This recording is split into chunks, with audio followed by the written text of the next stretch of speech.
Madame la présidente, madame la ministre, chers collègues.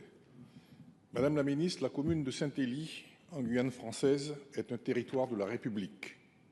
Mais une République à laquelle on ne peut accéder ni par la route, ni par avion, uniquement par voie fluviale, puis par une piste forestière de 27 km, pas toujours praticable. Saint-Élie, c'est une commune française, mais un territoire oublié, sans service public accessible. Une commune que l'on laisse littéralement hors des politiques publiques ordinaires. Comment alors parler d'égalité républicaine quand certaines communes et leurs habitants ne peuvent même pas accéder à l'État? En Guyane, cette situation n'est malheureusement pas un cas unique.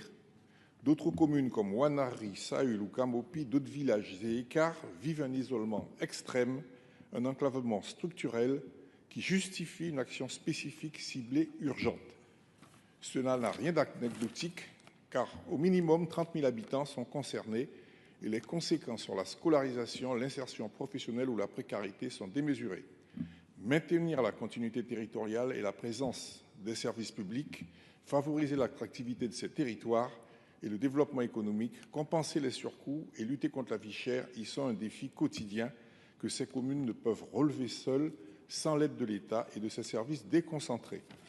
Aussi, Madame la Ministre, je vous demande quelles aides spécifiques l'État entend-il mettre en place pour ces communes d'accès très difficile et leur population, et s'il prévoit de créer une politique publique spécifique aux communes isolées de Guyane, à l'image de ce qu'a fait la loi du 28 décembre 2016 de modernisation, de développement et de protection des territoires de montagne. Merci. Merci, chers collègues. Pour vous répondre, Madame la ministre Juliette Méadel. Madame la présidente, mesdames et messieurs les sénateurs, monsieur le sénateur Patient, merci pour votre question sur un sujet majeur pour notre territoire et son aménagement, car nous mesurons l'ampleur de ce chantier. La Guyane, c'est la superficie de l'Autriche et c'est un territoire qui est largement couvert par la forêt. En l'absence du ministre des Outre-mer, voici les éléments que je peux vous donner.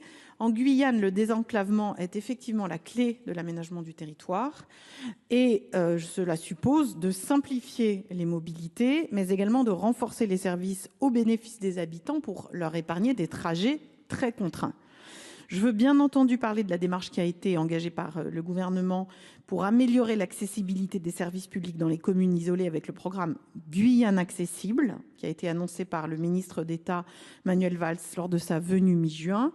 Ça s'inscrit dans des dispositifs déjà existants tels que les pirogues France Service qui se déplacent à la rencontre des usagers.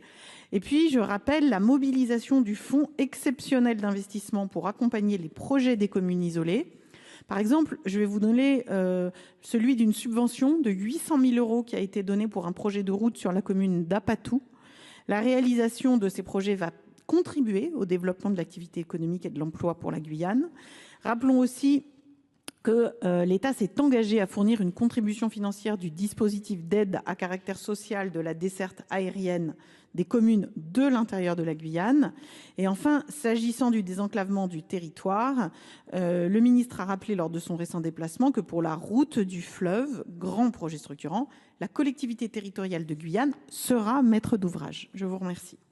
Merci. Monsieur Patient, quelques secondes. De très petites communes, pas de celles qu'a citées Madame la Ministre. J'aimerais qu'on ait une séance de travail pour parler du cas spécifique de ces petites communes.